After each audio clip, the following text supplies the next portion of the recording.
watching this that doesn't understand what is the internal rate of return, for example, could you maybe just explain that to us?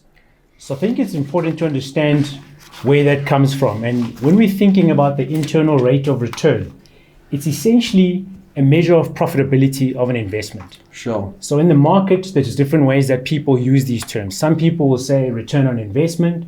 Some people would say, what's your initial yield, your building yield? Some people will say, what's a cap rate?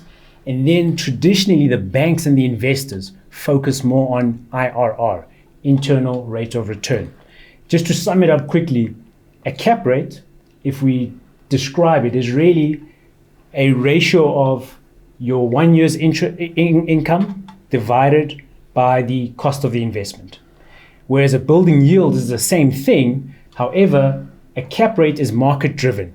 It's not necessarily specific to one property. So we'd take an example. If we said, what is a commercial office building trading at in Sandton?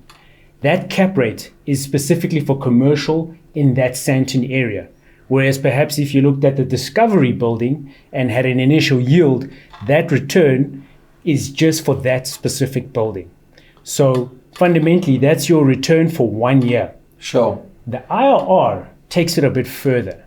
That is effectively a measure of the return on income earned over a specific period against your investment upfront.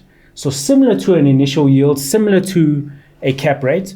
However, the IRR is measured over a specific period, be it 3 years, 5 years, and it can even go further and measure the return on your total investment or just the equity you invested. So you can have an IRR on capital, which is everything you've invested, or you can have an IRR on just your equity portion in your investment.